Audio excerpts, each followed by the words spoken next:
We've heard a great deal over the years about the terrible demographic tragedy that struck the peoples of the New World in the Age of Discovery. But who were the greatest and most outspoken critics of the abuses of the natives? Catholic theologians. Let's talk about this issue today on the Catholic Church, Builder of Civilization.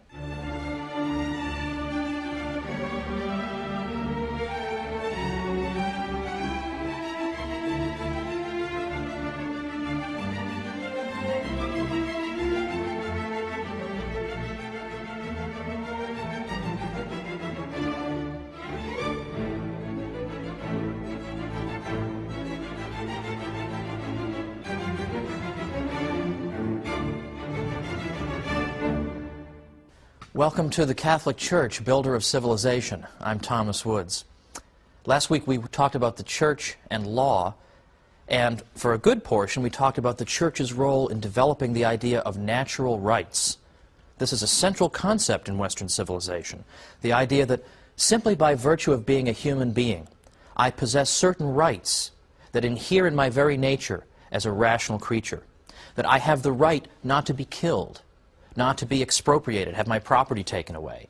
I have these rights by virtue of being human. And I even cited an encyclical that I consider to be sort of recent, 1891 encyclical by Pope Leo XIII, in which he specifically said that the right to property is sacred and inviolable. So nobody can come up with some pretext for violating that. So these are important, liberating ideas in the best sense of the word. Today what we're going to talk about is the extension of this idea of rights to the whole world, and the suggestion that all the peoples of the world enjoy the same fundamental dignity because they're made in the image and likeness of God and they have that rational nature. All of us, identically, share in a dignity that demands the recognition of rights. This is a revolutionary idea. There are not many peoples in the world who have looked around at all the diversity of people in the world and said, let's bestow equal rights on everybody. This is not exactly the most popular idea in the history of mankind, but it came right out of the heart of the Church. Now let's begin by looking at the exact opposite of what the Church teaches. And then we can better appreciate why the Church's message is so revolutionary. And when I look at the exact opposite of what the Church teaches, I focus specifically on one of the great villains of political philosophy. In the early 16th century, a fellow named Machiavelli, who wrote an enormous amount, wrote a small book around 1513 called The Prince. When we look at The Prince, we find a totally secular analysis of politics. God is left out of the equation altogether. Morality is left out of the equation altogether. Sound a little bit familiar? That's what modern political life, in effect, has been like. These things are to be banished. Governments have to do what they have to do. And moral principles, will suffer in the process. Now, think about how St. Thomas Aquinas would have answered the question, what is political obligation? Or what is the nature of the state? Or what is the function of the ruler? And he would have thought, well, God's intention in establishing these institutions was, and then he would have gone on from there. Machiavelli has no truck with any of this. He's not interested in God's intention. That has no relevance to him whatsoever. Instead, Machiavelli looks at the state from the point of view of a cold, calculating theoretician. And in effect, what he wants to do is give advice to rulers. If you want to stay in power, you should do these things. And don't be caught up in moral concerns. Am I allowed to do these things? You have to do what you have to do. Because according to Machiavelli, the worst thing that can happen is the collapse of a state. So the state has to be able to do whatever it feels necessary to do to keep itself functioning. Because were it not for the state, we would all revert to a condition of civil war, of all against all, as in a later century Thomas Hobbes suggested. So therefore, the end that we have in mind, that is, keeping the state functioning and preserving the peace, is very important. So the means to that end become okay, whatever means necessary. So his advice to the prince is do what you have to do to maintain yourself in power, even if that means lying and cheating and stealing, and even worse. So, for example, it was a typical piece of Machiavellian advice to rulers that you should give the appearance of being generous, but don't be so foolish as actually to be generous. Or, it is good for you to be loved by your people, but much more important, if you can't swing that, is to be feared by them. This is classic Machiavellian advice, and part of the reason that Machiavelli despised the church and despised Christianity was that these things taught that states were subject to moral restraints. They were subject to the moral law. Machiavelli's state is subject to nothing other than necessity. And so Machiavelli would have disdained what the Catholic Church taught, that there are virtues that we ought to cultivate. We ought to cultivate the cardinal virtues of prudence, temperance, fortitude, and justice. We ought to pursue the three theological virtues of faith, hope, and charity. All this falls out in Machiavelli's system, for there is only one virtue for Machiavelli, and that is the ability to survive. And that trumps everything, and that extends to states in particular. States have to survive, so they need to be able to do what they need to do. And it is unjust for a state to be held up to moral scrutiny. It won't work, it's impractical, and that, in effect, is Machiavelli's message. Now, the Church condemned Machiavelli's work in no uncertain terms. They condemned it because they believe that there are such things as moral standards when it comes to government.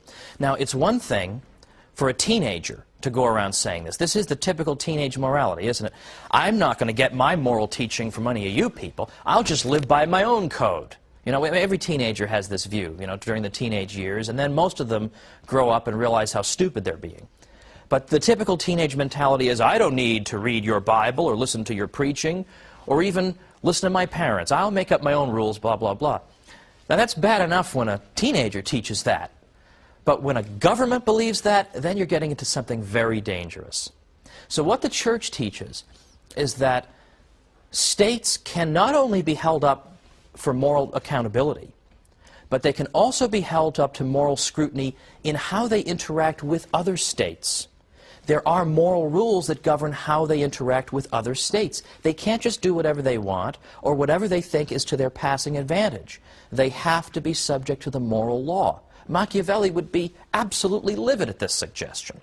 But the Church teaches that an absolute, unchanging standard of justice applies to all peoples alike. This, in effect, is what international law is. The idea that all states are subject to certain rules and restraints. Now, let me anticipate an objection here. The fact that you believe that there is such a thing as international law does not mean you have to be the world's greatest cheerleader for the United Nations, because you may be saying, isn't the United Nations made up in large part of a bunch of bozos and dangerous and weird people, and don't they say a lot of strange things, and we would never want to be governed by these people? And I couldn't agree more. In fact, some of you may remember Bill Buckley's old statement that he would rather be governed by the first 2,000 names in the Boston telephone directory than by the faculty of Harvard. Well, I sort of feel that way about the United Nations General Assembly. So I don't mean to suggest that you have to be a big cheerleader for the United Nations. The question is the principle. As long as we recognize the principle that governments are subject to some kind of moral rules, then we can leave aside, for our purposes anyway, how would you enforce those rules? Because, of course, as soon as you establish a United Nations to govern the interaction of states, the question then becomes, well, who's going to govern the United Nations? You haven't really solved the problem. Who's going to make sure the United Nations is doing the right thing? So that's another matter. How do you enforce international law? Perhaps you could do it through, try to do it through moral suasion, or threatening to make the offending state an international pariah with whom no one will trade. These are possibilities. Right now, I simply want to look at the principles the Church upheld. Now, in the 16th century, from the 15th into the 16th centuries, Spanish theologians and individuals began to get reports coming back from the New World of Spanish mistreatment of the natives there. And this provoked a severe crisis of conscience among Spain's philosophers and theologians, because they began to ask themselves, how should we interact with these new peoples? Is our own government these new peoples? Is our own government upholding the moral standards in which we claim to believe? So what it did was it provoked a lot of reflection about the nature of moral obligation, and in particular, the nature of moral obligation on the international sphere. So that is to say, they began asking themselves crucial questions. How should different peoples interact with each other? How should governments interact with each other? Are there absolute rules that should be observed? Well, this interaction between Spaniards and the peoples of the New World provided an unprecedented opportunity for theologians suddenly to entertain these questions. And this is where the idea of international law comes from, as these Spanish theologians are critically evaluating the behavior of their own government. They're deciding that, yes, there are moral rules, and in fact, in some cases, our own government is not obeying them. Now, the very fact that there was a crisis of conscience among Spanish theologians is itself significant. Because think, did Attila the Hun ever stop and say, you know, I shouldn't be looting and raping and pillaging like this. I mean, how dare I do these things? These people have rights just as I do. Well, of course, it never even occurred to him to ask questions like that. Or the Aztecs, for example, who engaged in human sacrifice. We have absolutely no record of any soul-searching that occurred in Aztec civilization, of people stepping back and impartially evaluating their own society and saying, you know what, maybe we shouldn't be ripping the hearts out of people. You know, maybe this is the wrong thing to do. Maybe this is a barbaric custom.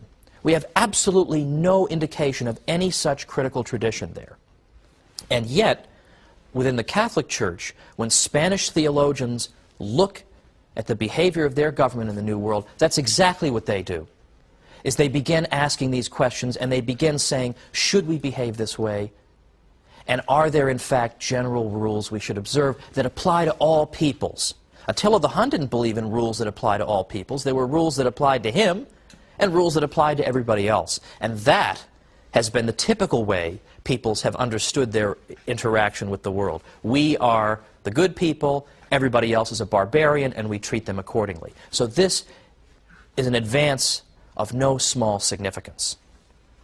Now, we're coming up to the break, but when we come back, we're going to meet a figure of extraordinary importance, Father Francisco de Vitoria, who was a professor at the University of Salamanca, to which I have referred many a time. And it was Father Francisco de Vitoria who gave us the very first treatise in history on international law, setting out these principles. So let's come on back and look at that here on the Catholic Church, Builder of Civilization.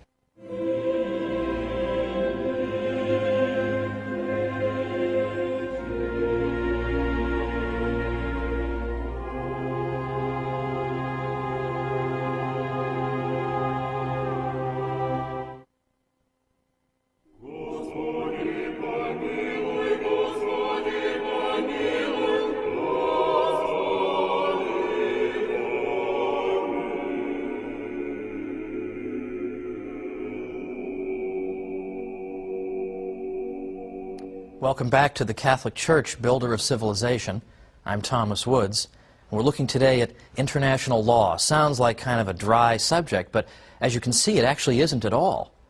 Because the idea of international law simply means that there are certain fixed rules that everybody has to observe. And that you can't say that, well, this people is more backward than we are, or they haven't achieved what we have, so we can just trample them and this and that. There's nothing like that in what the Catholic Church teaches. Now, just before the break, we were talking about what happened when people in Spain began to hear about some of the abuses toward the natives of the New World at the hands of some Spaniards. And so, in fact, Spanish theologians began thinking about all the implications and consequences of this. They began thinking about the questions they needed to ask. Are there rules that should govern the interaction of peoples? What are those rules?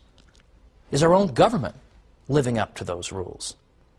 Well, Father Francisco de Vitoria, whom I mentioned immediately before the break, was a professor at the University of Salamanca. And he has sometimes been called, along with the Dutch Protestant Hugo Grotius, who came much later, the father of international law. In fact, a man named James Brown Scott, writing in the 1920s in a book called The Spanish Origin of International Law, tells us that Vitoria furnished the world of his day with its first masterpiece on the law of nations in peace as well as in war. Now, in a separate episode, we've discussed a little bit of the ins and outs of the just war theory. Now, what Vittoria was interested in was determining the treatment to which all human beings were entitled by right, by natural right, because they were human beings.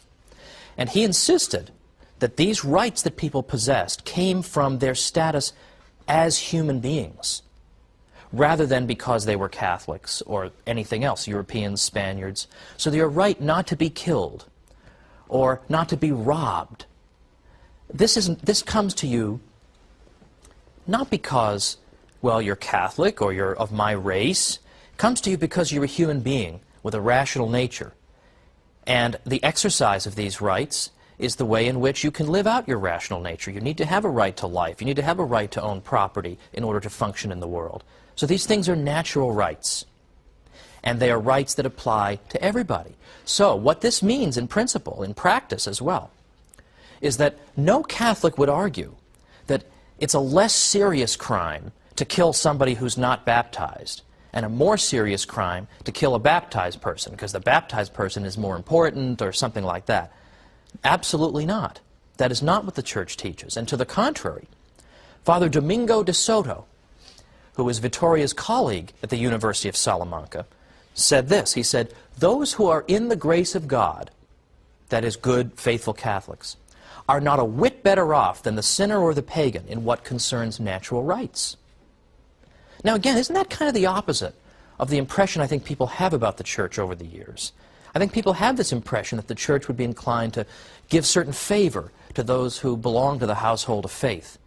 But to the contrary, as we see here, some of her finest thinkers in the 16th century say, if not the opposite, then they state something that is true for everybody, that all these rights are to be enjoyed equally by everybody because we all share a common human nature. And we aren't, incidentally, just a clump of cells. We are human beings with dignity, and that dignity demands these rights. Now, what does Vittoria conclude, looking at the situation of his government and the peoples of the New World? He said that the peoples of the New World, because they were human beings, just as we Spaniards are human beings, they were equal to us. They were equal to us in matters pertaining to natural rights. They owned their lands by the same principles that we Spaniards own our own. And he also argued that, and incidentally his fellow scholastics agreed with him, Domingo de Soto, Molina and others, that pagan princes ruled legitimately. That is to say, if a pagan king has committed no other crime, he can't simply be thrown out and deposed because he's a pagan. Now that, too, I think is the opposite of what people think. People would think that the Church believes that if a ruler is non-Catholic, they can just go in and throw him out and put a Catholic there. Well, in a certain way, I mean, I bet in the United States we wish we could do that sometimes, but that's not what the Church teaches. What the Church teaches and what Vittoria teaches here is that each state has the same rights as any other, the same rights to self-government, and is under an obligation to respect the rights of others. So regardless of the religion of the ruler, if that ruler has committed no other crime, nobody has a right to just topple him for no reason other than he's a non-Catholic. You can't simply do that. Now, Vittoria and his supporters also believed that the idea of natural law existed not just among Christians, but among all peoples. Now, natural law, of course, is the idea that there are laws that are in effect written in our human heart that we simply know. When you're a child, you know. You know these laws. You know when little children are running around, they're saying, "Hey, that's mine, give it back." They understand certain aspects of what it means to be just and fair, that I had this property first, and it's unjust for someone to confiscate it from me.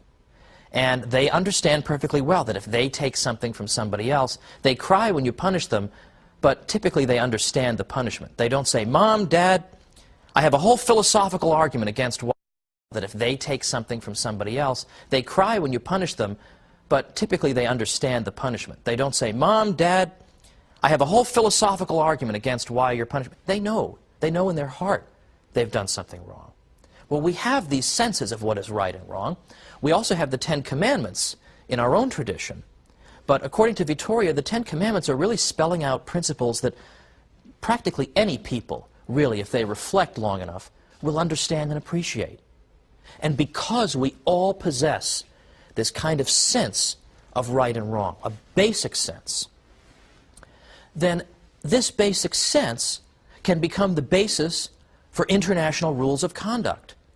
And these rules of conduct can morally bind even those who've never heard the gospel, or never heard of the Ten Commandments, or had even rejected the gospel, because we're basing ourselves on the idea that we all ultimately know that sheer conquest is wrong, and looting and pillaging is wrong. We know this because God has imprinted it on our hearts, and this becomes the basis for a common understanding of international obligation. Now, that is to say that peoples, such as the peoples of the New World, were thought to possess this basic sense of right and wrong, summed up in the Ten Commandments and in the Golden Rule, and so we could interact with them on the understanding that they understand these principles, but we have to understand and live according to them too. So what this means is that in the 16th century, Spanish theologians looked at the behavior of their own civilization. They held it up to critical scrutiny, and they found it wanting. They looked and said, we have failed to live up to the absolute moral standard that binds all people. They proposed that in matters of natural right, the other peoples of the world were their equals, and that the commonwealths even of pagan peoples were entitled to the same treatment that the nations of Christian Europe accorded to one another. Now that is something extraordinary in the history of the world, and we in no way wish to make light of what happened to the peoples in the New World, because many of them perished, sometimes in terrible circumstances, oftentimes due to disease, a non-volitional source, sometimes due to overwork, and it was something terrible in some ways, what happened to a great many of these people. But the very fact that the Spaniards could step back and say, my people have failed to live up to an absolute standard is something new in the world. A historian named Louis Hankey wrote a book called The Spanish Struggle for Justice in the Conquest of America. Now that's a strange title, isn't it? But what he's talking about is precisely what we've seen here. The Spanish theologians attempt to devise rules that would bind everybody and that would establish justice in the world. And their ability, the Spaniards' ability to look objectively at these foreign peoples and recognize their common humanity was no small achievement. In fact, this type of impartiality, this ability to look at the peoples of the world and be willing to apply the same rules to other peoples that you apply to your own, and that you would abide by the same rules that you expect others to abide by. This impartiality is not exactly embedded in every civilization. In fact, we need look no further, for example, than the American Indian cultures, which, for whatever their merits, did not possess the ability to look impartially at the world and hold themselves up to a common moral standard. The Harvard historian Samuel Eliot Morison said that the Indians of the same region or language group did not even have a common name for themselves, and that each tribe called itself something like "we the people" and referred to its neighbors by a word that meant the barbarians or sons of she-dog or something equally insulting. Well, if that's your view, that you are the people and everybody else are the barbarians or sons of the she-dog, how are you going to be able to come up with impartial rules governing both you and the barbarians? It's not going to happen. So the idea of an international order of states, some large, some small, of varying levels of civilization and refinement, operating on a principle of equality, one toward the other, this could not have found fertile ground amid that kind of narrow chauvinism, a kind of chauvinism that has been all too prevalent in the history of the world. So it's thanks to the Catholic conception of the fundamental unity of the human race that we're able to think in terms of universal principles governing all peoples. So when we criticize Spanish excesses in the New World, therefore, it's largely thanks to the moral tools provided by the Catholic theologians of Spain itself that we're able to do so. The Peruvian poet Mario Vargas Llosa, when he spoke about these Spanish critics of their own government's policy, he said this: "They fought against their fellow men and against the policies of their own country in the name of a moral principle that to them was higher than any principle of nation or state. This self-determination, this capacity for criticism of your own civilization could not have been possible among the Incas or any of the other pre-Hispanic cultures. In these cultures, as in the other great civilizations of history foreign to the West, the individual could not morally question the social organism of which he was a part." Well, let's conclude now by saying that we have seen that, in theory, the Catholic Church has set up and established and defended these universal moral principles. And perhaps they have been observed in the breach at times, but these are the principles. And the additional principle, of course, is that there's to be no forced conversion. That's in canon law. All these things are Catholic principles. What we're going to see next time is an aspect of modern history that's often been forgotten, when anti-Catholic or atheistic states in effect establish the opposite principle, that people have the opposite of rights because they're Catholic. Because they're Catholic, they can be imprisoned or tortured or killed. And we are once again going to see this glorious witness of Catholics in the face of devastation. Join me for the Catholic Church, Builder of Civilization.